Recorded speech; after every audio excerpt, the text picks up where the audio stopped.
I'm feeling so alive, hearing the angelic sounds of our ancestors singing through the night for the supernova body. Listen to the realms of beyond, sacred wisdom healing my mind. Chakras align when I listen to supernova day. It's more than a podcast, it's a whole vibe. Expanding consciousness as you shift your mind. Tune into the supernova body so you can raise your vibration. Don't be afraid to make changes and create a new you. It's more than a podcast, it's a whole vibe. Expanding consciousness as you shift your mind. Supernova body, a cosmic party. New way of life, it's a supernova body.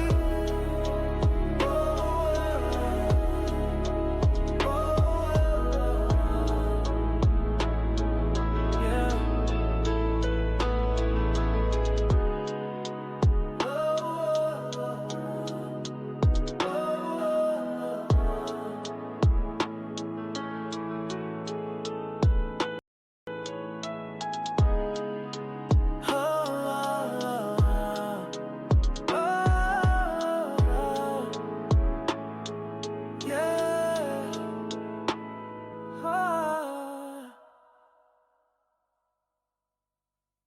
All right. Welcome to episode 5 of Supernova Body Podcast, season 2. Today's episode, we are talking about toxic love. Yeah, because why not?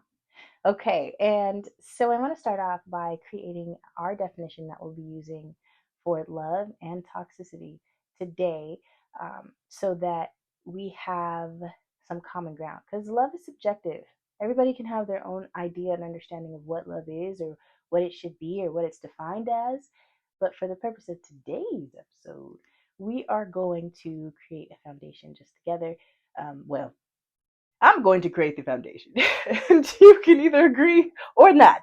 But this is what we're doing today. All right. Okay. So love is defined by the American Psychology Association as a complex emotion involving strong feelings of affection and tenderness with a love object, pleasurable sensations in their presence, devotion to their well being, and sensitivity to their reactions to oneself. Although love takes many forms, including concern for one's fellow humans, which is brotherly love, shout out to Philadelphia, parental love, erotic love, and self love, and identification with the totality of being, which is the love of God, the triangular theory of love proposes 3 essential components, and this is my favorite breakdown of love: passion, intimacy, and commitment. Social psychological research in this area has focused largely on passionate love, in which sexual desire and excitement predominate, and compassionate love, in which passion is relatively weak and commitment is strong. So basically, what that means is there are 3 classifications or types of love, and that is passion. Well, in regards to like a relationship, a romantic relationship, passion, intimacy, and commitment. You can have a very passionate and intimate relationship that could result in great sex and a lot of knowing and connection and deepness and intimacy and understanding, but no commitment. You're with Tyrone, Joseph, and Mary, and so are they, you know. But that may not be what you're looking for, right? You may want the commitment, or it may be perfect for you. It could be just built that way, and this is the only way you can express your love. Um, the other way it could be is healthy in all 3 ways. You have intimacy, you have passion, and you have commitment. That relationship is set up for a long-term amount of success.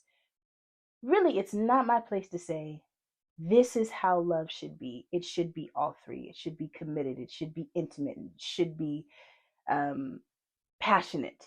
Some people are old. They don't want to be touched. Just be faithful and know me real well and talk and listen. That's all I want. And that's fine. If you find that you are wanting or align with relationships that are balanced, that have commitment, passion, and intimacy, then chances are the other person should want the same and be able to provide that with you and give that to you so that you can be in the kind of relationship that you really want to be in. And I'm going to put my stuff on silent so that doesn't happen again. Okay, I forgot to do that. Okay, here we go. Okay, here we go. Okay, so we have a passionate relationship, just for the sake of the example. It's extremely passionate, it's amazing, it's intimate, it's fantastic, and neither party wants to be committed to each other. They don't want to be, or so they say. But one day, we'll say Billy Bob Joe sees his partner, we'll say Valenciaga, out and about with someone else. And before, when the relationship was just based on intimacy and passion, it was fine. They could care less. Okay, Balenciaga, whatever. I don't care if you out with whoever. It doesn't matter.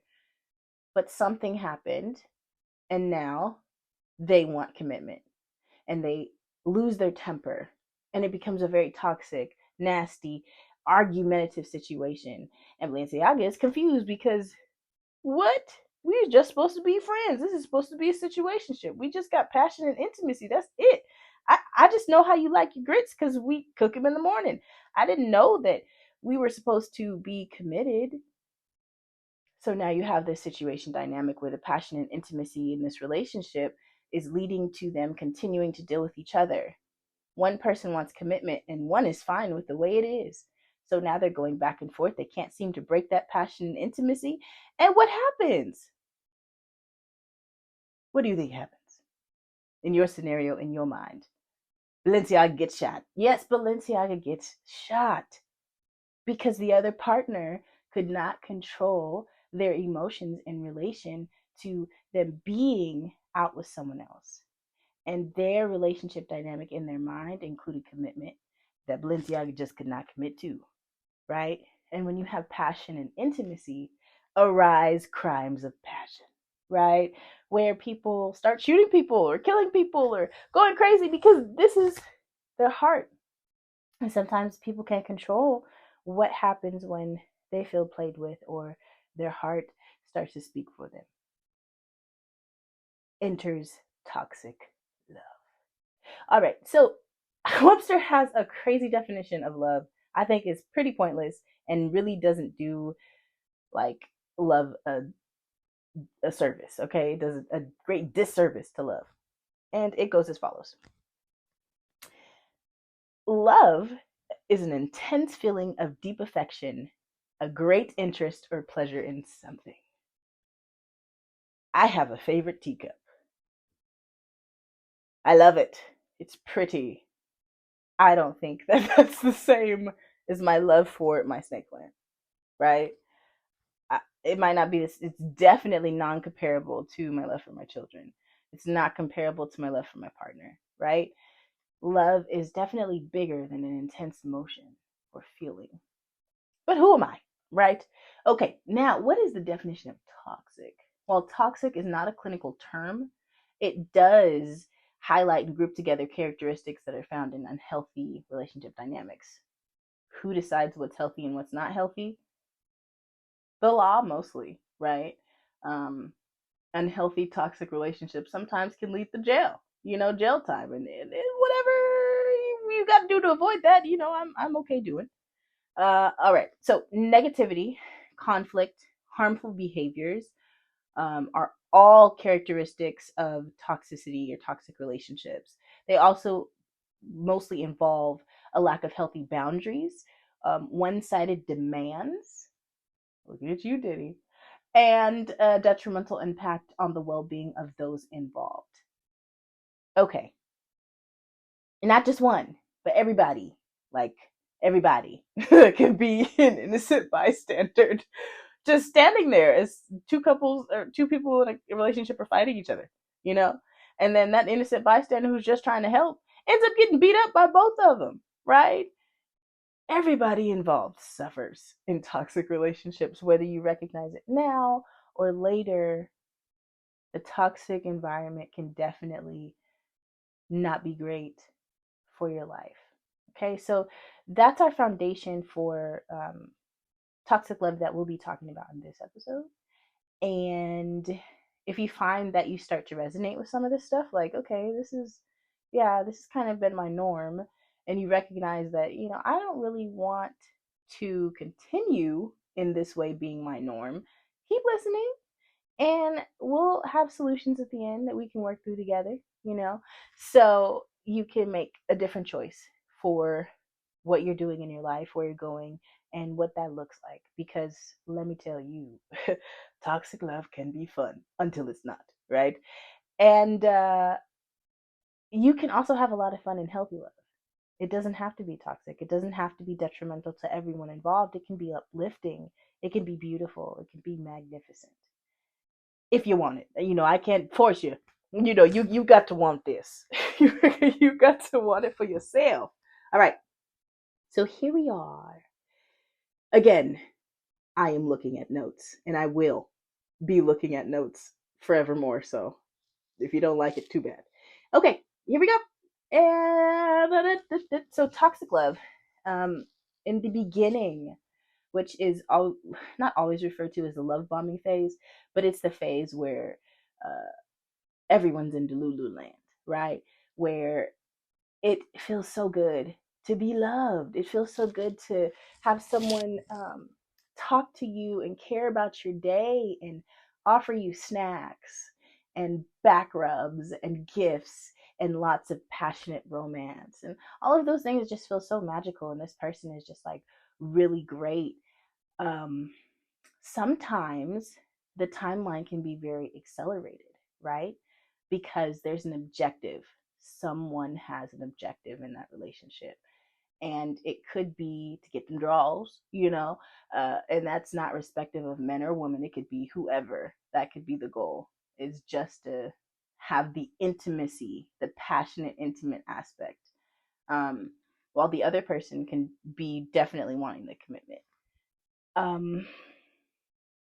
It could feel really good and it could feel really nice, but there are silent and sometimes blaring undertones of really bad behavior.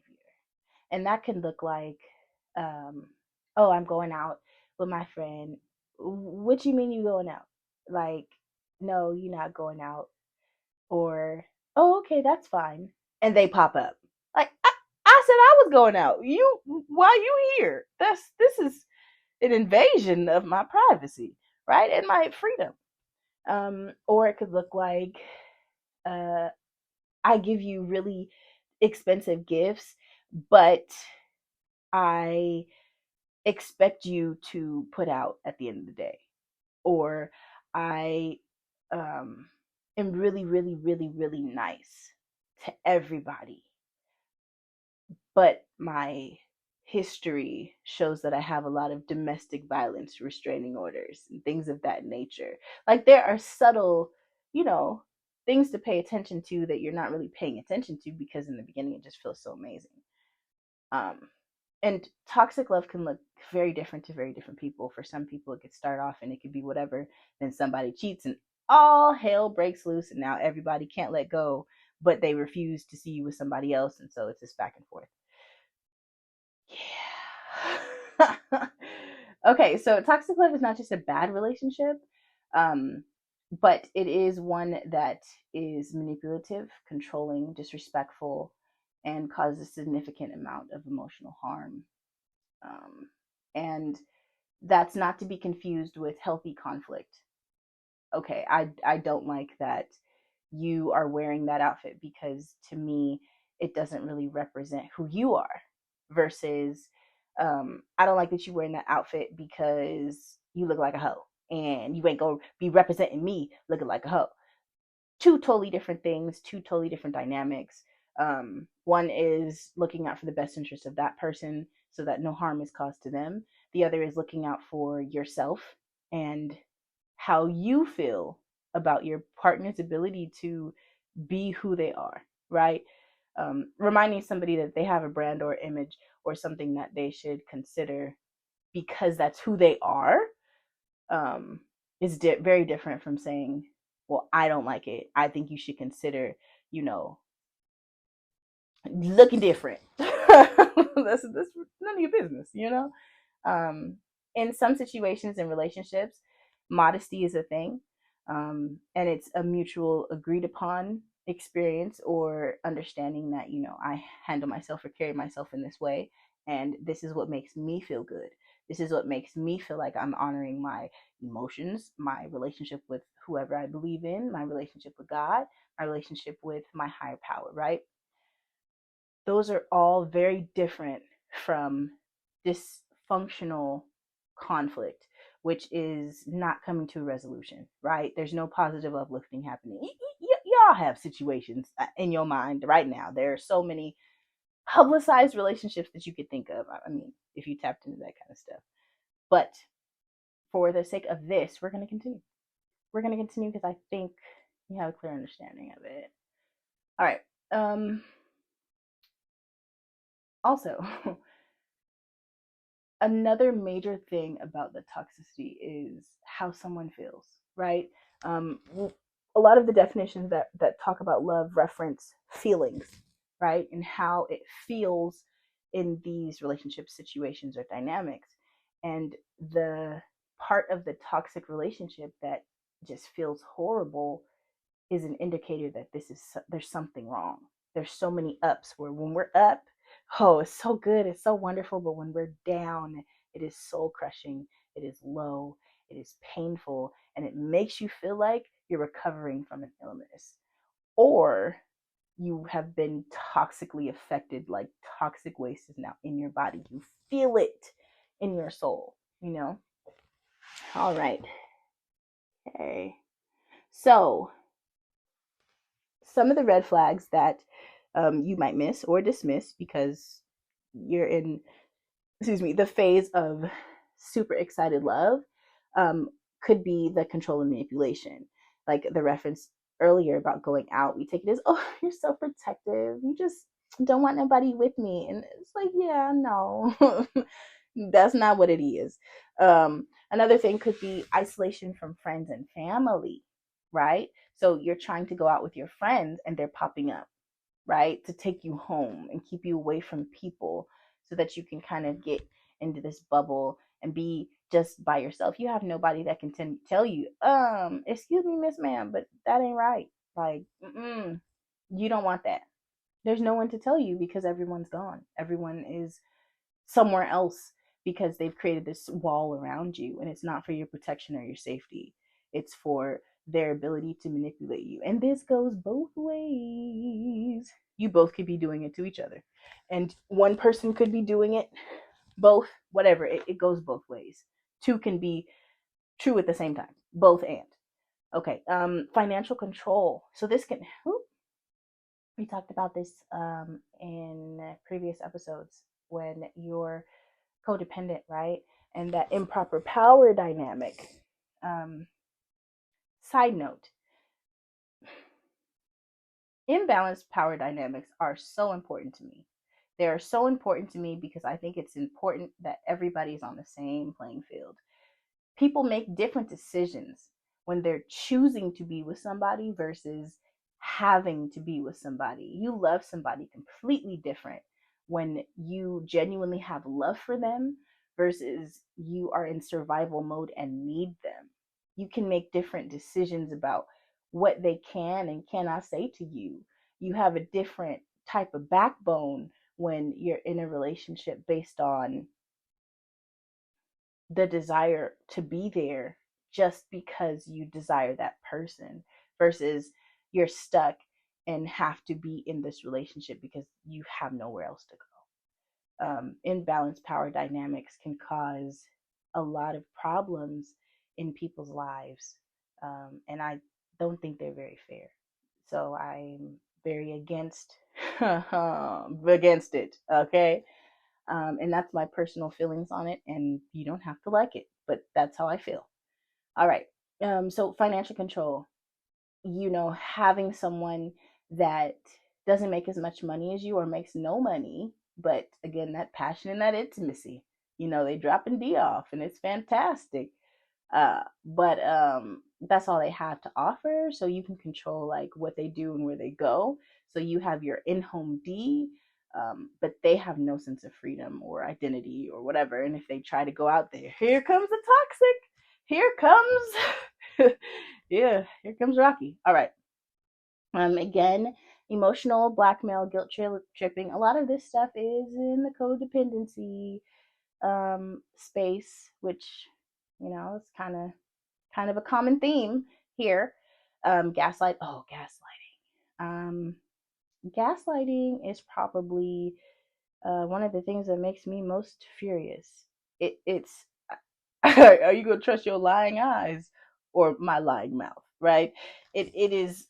I literally saw you stab that teddy bear, and you're saying you didn't do it, and now it can mess with someone's mind so much that they no longer have a sense of what is real and what is not.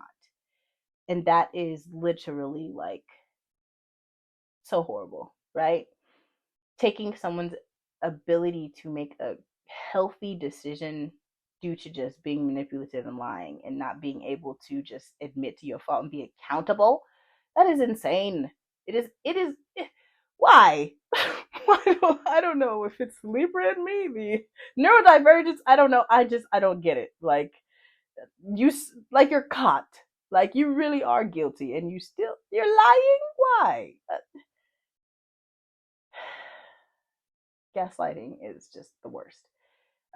Okay, disrespect and demeaning behavior. Okay, so this is again subjective, right? Everybody has their levels of what they accept and what they don't, and what is considered disrespectful culturally. Um, so there's not no one size fits all um, bonnet that you can put on this situation where it's just like, yeah, that's disrespectful across all board. Well, I think that spitting on somebody is disrespectful across all cultures, right? So doing that in public to your partner and then reconciling with them later is like, I think there were several boundaries that were crossed probably before we got to this point. And that's where that toxic love starts to brew and get real strong because now, there's probably a lot of trauma bonding happening. But we're not talking about that. I don't want to go into detail about trauma bonding. Okay, dismissing your feelings and opinions, constant criticism and put down. That can look like you getting kind of big. Um, are you want to consider maybe going on this diet, or you don't look like you used to. um I, I'm not really attracted to you no more, and if you don't change the way you look, I'm probably gonna cheat. Just different things that are honest, but the way that they're delivered is coming from a very hateful place. Like at this point, you're probably seeing someone else and you're just being super super mean because you want to be over there but can't. So you here. And that goes both ways. All right. Cycle of intense highs and devastating lows. Again, talked about that earlier, but it's real. Like when it's good, it is like, oh my gosh, you took me to a castle in Vermont, good. And when it's bad, oh my gosh, I spent 3 days in jail, bad. Like it is just not good. Okay. Um, then we come to I want to say, the main identifiers of this is a toxic situation that may not be repairable. And this is a lack of effort from both parties. Only one person is putting in effort to make the relationship work. Only one person is like, okay, I see that we're pretty toxic, but I think we can work. Let's go through therapy, or let's go to God, or let's pray together, or let's start reading. And they're like, I don't do that. No, you always trying to change something. I don't want to do none of that. I don't know. I'm not doing any of it. Yeah, that's pretty one sided.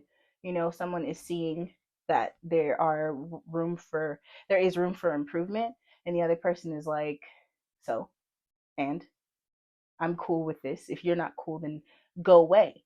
knowing good and well that that person is now extremely connected and attached and has found their identity in that relationship and ain't going nowhere, right?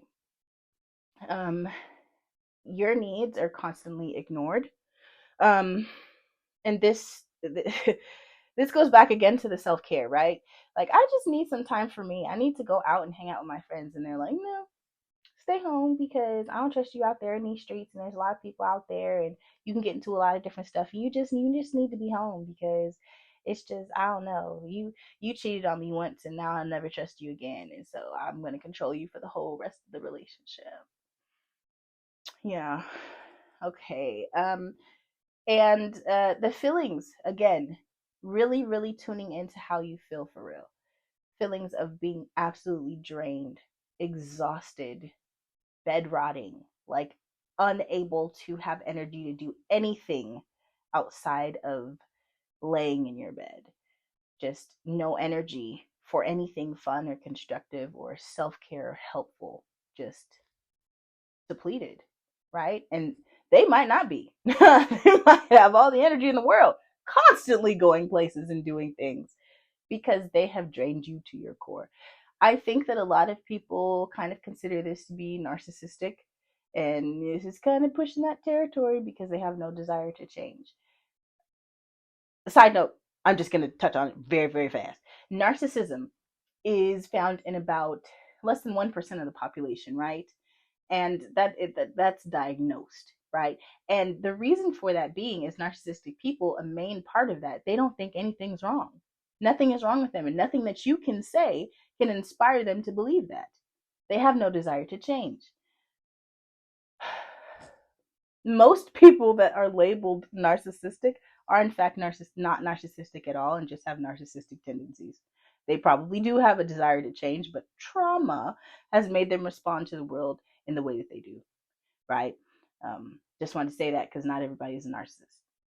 Narcissists are very, very clear that they are a narcissist and have no desire to change it. They're not going to get the help. and and statistics and research has shown that even by them going to get help, rarely does it change who they are. They're just psychologically not wired for change. Amazing business owners, amazing career people, and really have a good ability to create the perfect image. But change is not, it's not gonna happen. Okay, it's not gonna happen at all. Anyway, moving on, moving back in to this. Eventually, self worth dissipates. So the one party, because while it could be both parties, but usually it's one in this dynamic. This is not codependency. One person, but it can be both because I said that earlier, but you can. One person's sense of self erodes and becomes nothing. Again, gaslighting usually leads to that, and that's why I dislike it so much because it's unnecessary. There are so many people out here that you can get whatever you want to get from just by being honest. You don't have to lie, and if you feel you have to lie, then you don't need what you're trying to get. Period. Like, okay, feeling consciously anxious or sad. This is when, ladies and gentlemen, I want you to consider any recent diagnosis of being overly anxious, ending a relationship and developing the diagnosis of being extremely anxious, or any kind of anxiety ridden disorders. Um, Chances are the relationship was extremely toxic and began to erode at your self identity of who you were, and you became extremely anxious. Um, Losing your sense of self, your hobbies, your passion, feeling like you have to walk on eggshells. You can't say that, you can't wear that, you can't do that. Yeah, my man ain't gonna go for that. Nah, my girl, she, she don't go for that. Having to say that to everyone in order to protect yourself and avoid a disagreement later. Um, all of this is after the relationship has been in effect. And sometimes the toxicity starts after the first month, after 90 days. Other times it doesn't until something changes in the relationship dynamics. could be 6 months in, and now this person doesn't have a job, and now everything is very toxic because instead of that person finding another job or rebuilding their sense of self or seeking help from somebody or something to get what they need to get back to that place of peace, now their sense of self is eroded and they want everybody else to feel it too. Yeah, which is unfortunate, because that's not who that person is. But trauma and disappointment and a lot of things can manifest themselves at our lowest points. Um, yeah. Okay. So the common dynamics or roles are usually the victim or perpetuator. Or the again, that's kind of like we're heading back into codependency, and we're not talking about that today, this episode. um, but you typically there are two set roles, and in a relationship, they can fluctuate. They can go back and forth because again, everything is fluid. But with toxic love, usually both people are just refusing to let each other go. It's not like one person is just getting beat up. No, we're throwing fists. And then after, we're going to go make love and we're going to be fine. Because, sex just makes it all okay. Because passion is the number one focus in the relationship. And it feels so good. Maybe when the sex is really great or seeing them, you feel these emotions, and just being in their presence is so euphoric. But really, when you're not in their presence, everything starts to kind of calm down and that high is gone, and you start to realize, okay, maybe this is not what I thought it could be, or maybe this is not what I really wanted it to be. Um, which is usually why another key point is time apart is rare. Most of your time is spent with this person. Again, they won't let you go anywhere. Rarely do they go out. And if they do, it's to have a great time without you, just to make you feel like, they still got it, but you don't, you know? Um, yeah. Which also plays on abandonment issues, attachment styles, and all of those wonderful things.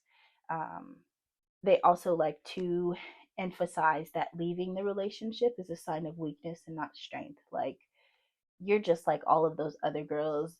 Like back in the day in the 40s, women really just did a great job being wives, and you'll never be one because you don't know how to stay and go through anything or work through stuff because this is normal and you should want to be in this relationship. Or on the flip side, you're a weak man. Like another man would be able to handle this and do more, and you don't know how to do anything, and you're just not a man. And if you leave this relationship, it shows that you are just not a man. So it can go both ways, and people use these tactics to keep people in relationships for a long time. A long time. Okay. Yeah. So I've pretty much given examples on every possible way, as you can see. Not every possible way, but a lot of ways that you can recognize the toxicity in a relationship. And if you are starting to feel like, I've been through this, or this is kind of a pattern I'm starting to see in every relationship, that it gets to a point where it's really ugly and I'm afraid that they'll leave me, or they've threatened to leave me, and now I feel really clingy or in need of this person because I've placed my entire value in how they see or view me. Might be a little toxic, and if you're tired of it, we could definitely talk through that. The way to begin to break free is have the courage to leave, and that's easier said than done. Sometimes there's imbalance financially. Sometimes there's a lack of community and support because they've made you get rid of everybody. But joke's on them, because typically your community, they love you forever and they'll still be there, especially to help you get away from this relationship, even though that they may have told you that nobody wants to do that. everybody wants to do that. Everybody wants to do that and make sure that you're good because they love you for real. So acknowledge the difficulty and fear of leaving. Find a safe space and somebody to talk to about what it looks like to leave for real. Like, what is that going to look like financially?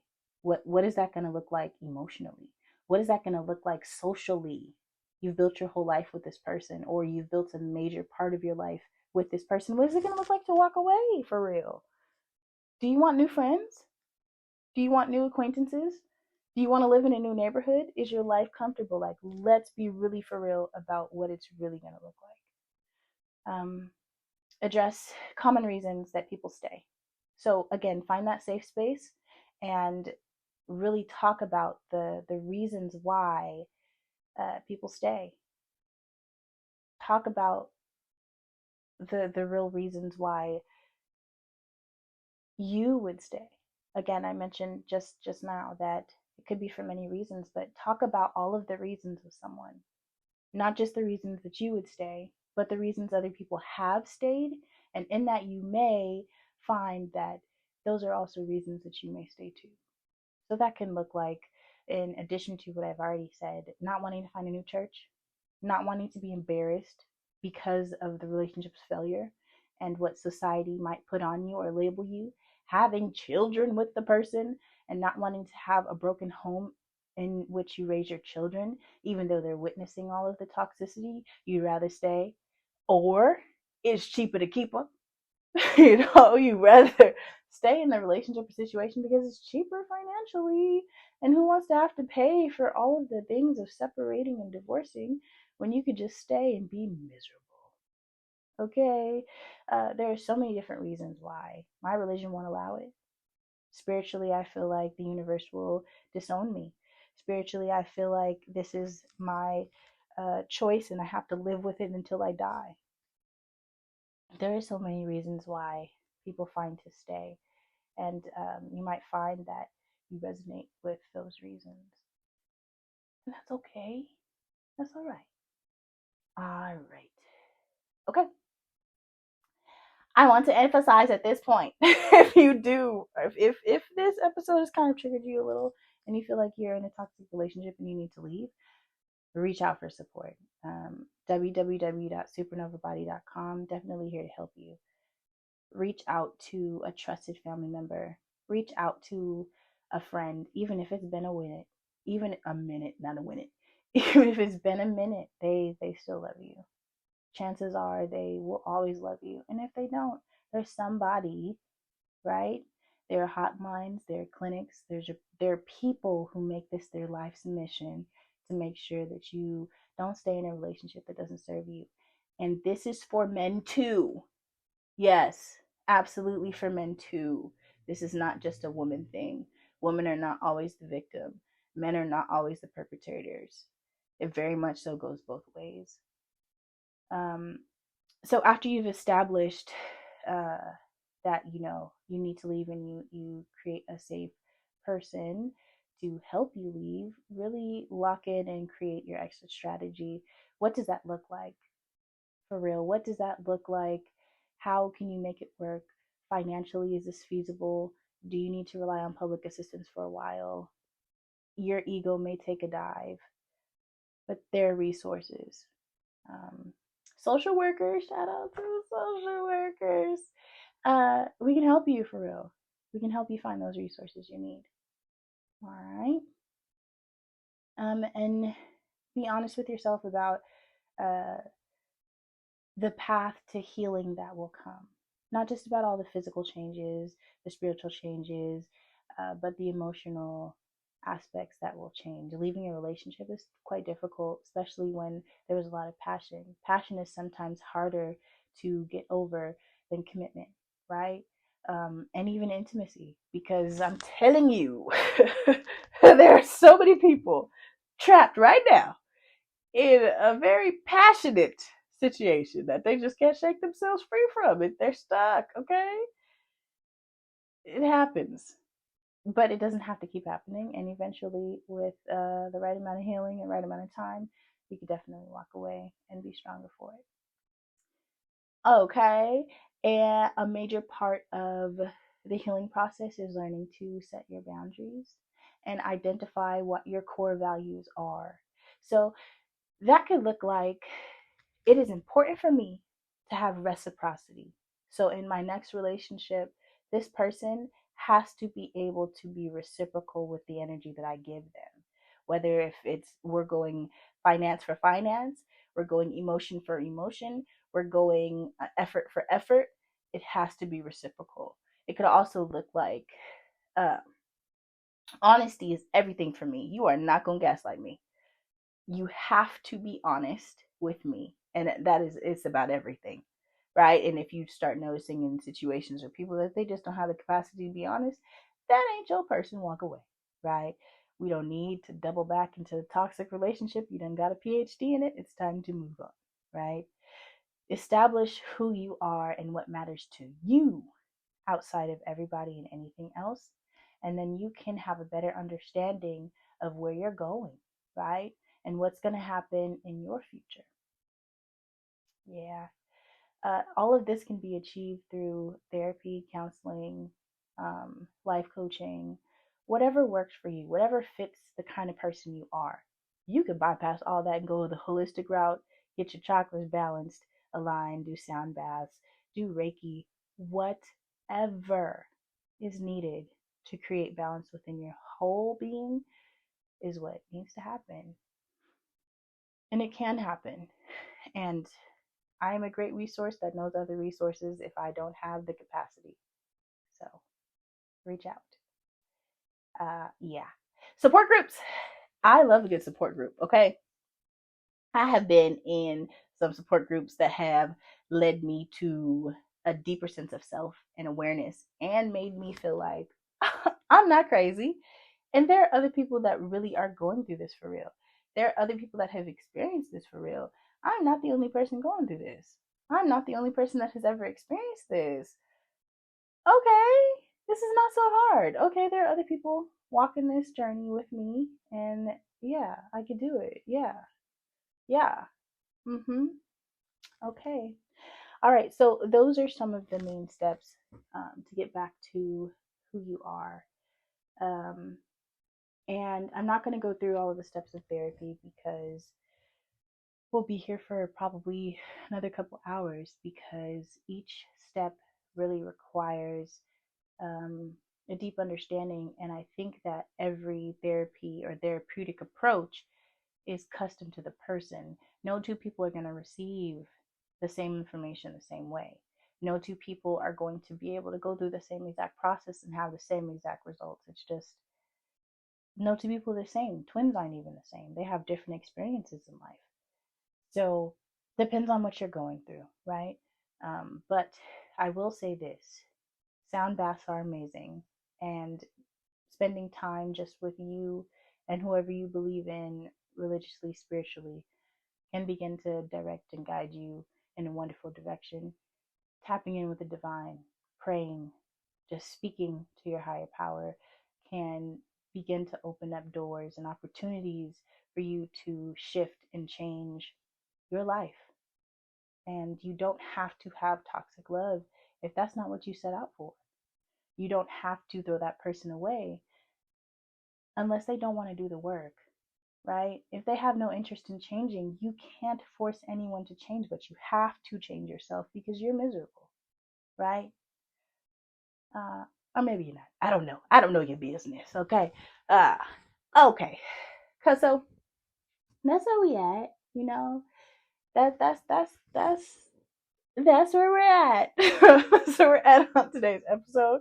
And before I end, I want to end on a lighter note. And just want to encourage anybody that is in a situation that may not be that positive to know that there is support, even if it feels like there's none, even if you feel like you don't have a sense of community. There are definitely people right where you are, and you don't even know it.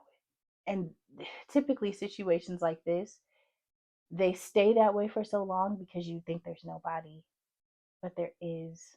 And sometimes you just need someone to help you with your blind spots and open up your eyes to say, no, here, do this, and then this will be okay for you. But again, this is your choice. We're all autonomous creatures and we choose what we want to do or don't. We have free will every day, all day long, and I choose with my free will to maintain my peace. Okay? No toxic love for me. Positive love is welcome, though. I appreciate that. That's nice. Makes me feel nice too. So that's it for today. Thank you for stopping by. I appreciate it. I appreciate you taking time to listen, wherever you are, whatever you're doing, whatever time of day it is or night. I love you, and I hope you have a wonderful day. And thank you so much. Bye.